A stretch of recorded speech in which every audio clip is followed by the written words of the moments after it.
Happy Tuesday, everyone. So as America's bad boy, everyone already knows that I'm dangerous. Yeah, don't laugh.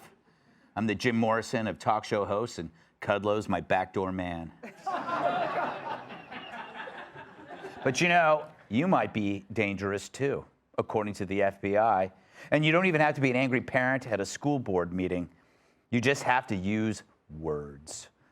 Yeah, it turns out new FBI documents released this week through a FOIA request reveal the Bureau uses internet slang to seek out violent extremism online. It's a mix of odd terms now linked to, quote, racially or ethnically motivated violent extremism. Words like based, LARPing, and red-pilled.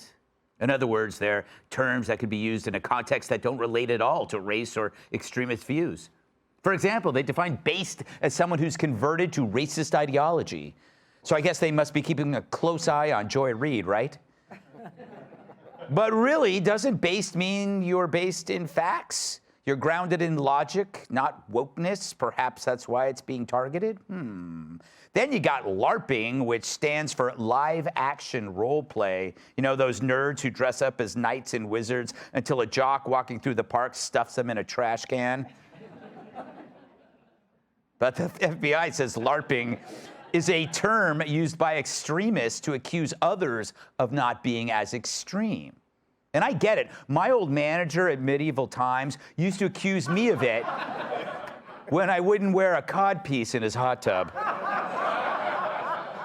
Then there's red-pilled. The term obviously came from the classic film The Matrix, but now it's a metaphor for seeing behind the curtain and uncovering reality.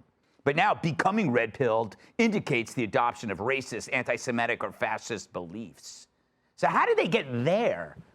I don't know, but I guess it's a good thing that I got red-pilled way back when, and it wasn't from The Matrix, but the facts of life. I am facing it. How? By cutting Gail's classes, standing her up? You can run as far as you want, but Gail is still going to die.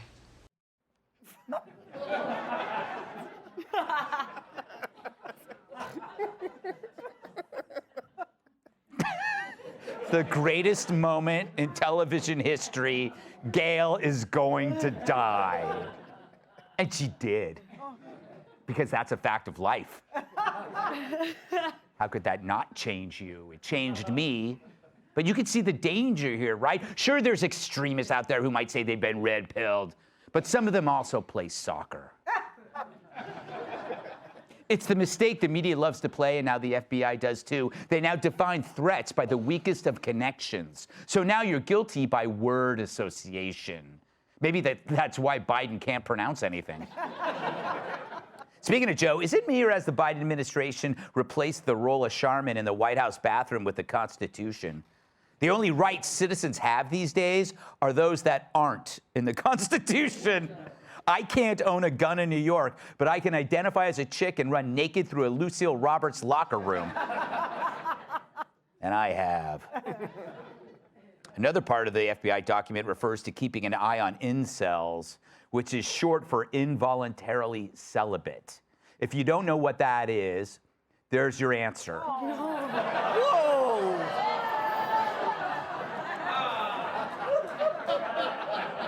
I thought that meant you were married.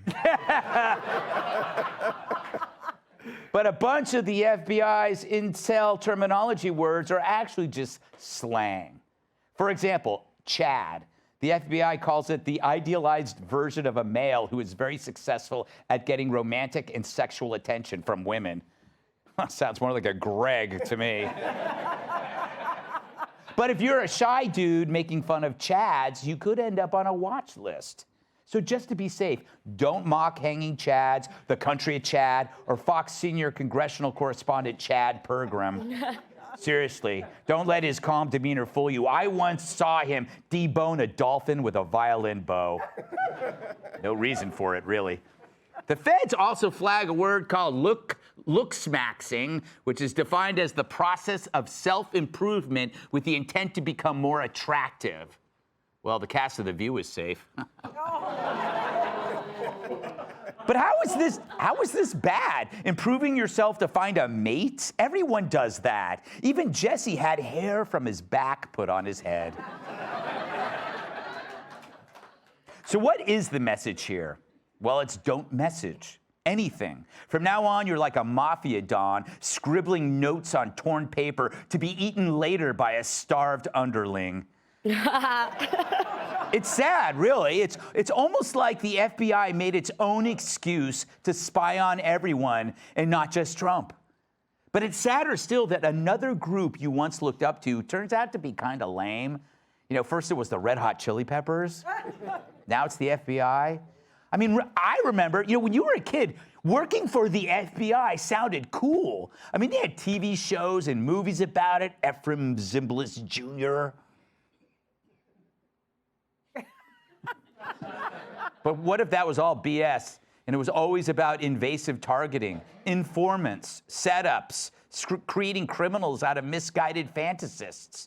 I hope I'm wrong. I mean, maybe the new FBI is secretly based and LARPing until the Chads get lost.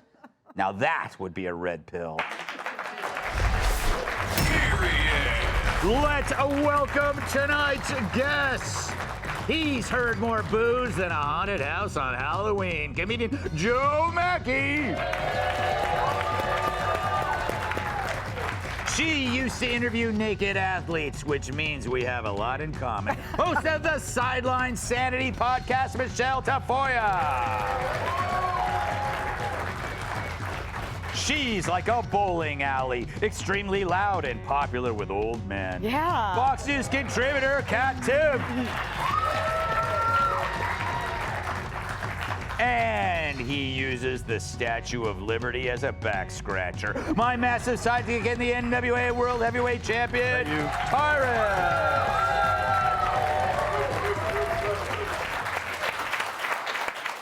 You know, Joe, I wouldn't say you were an incel, but I think the incel kind of group has embraced you as a leader. So it's not necessarily your fault, but they look up to you for guidance, and they're just waiting for you to say the word on what they need to do next. Greg, not only am I not an incel, Yes. I've been called a stud more times than Secretariat, okay? Yes. But I'm not an extremist unless you're talking about my love of the band Extreme. Oh, yeah.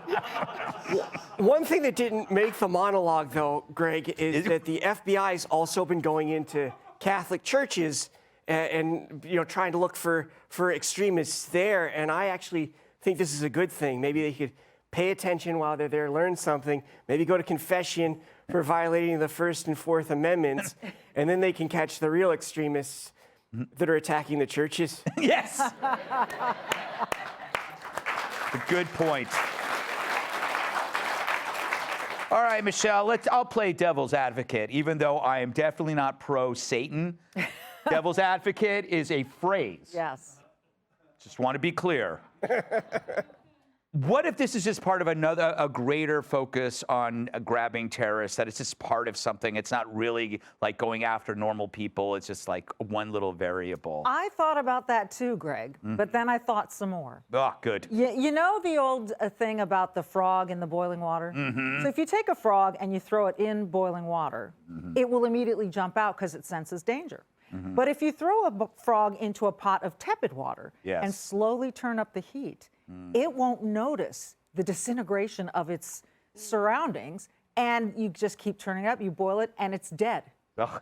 We are the frog, Greg. We are the frog. This country is the frog. I'm sorry, we're the frog. Is that why you're wearing green today? That's why I'm wearing green.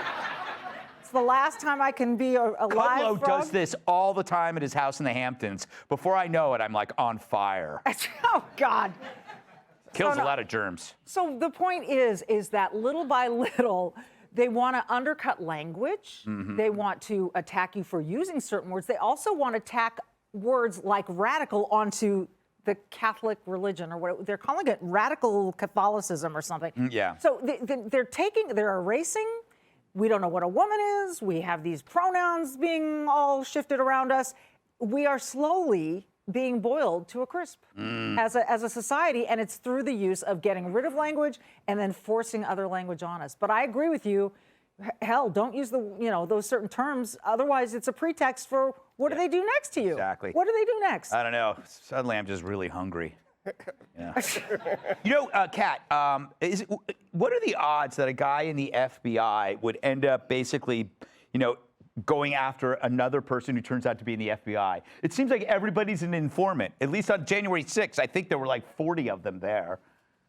Yeah, and I mean, the incel thing, right? There's plenty of incels out there that have disgusting views, but just because you have disgusting views doesn't mean you're going to do a terrorism.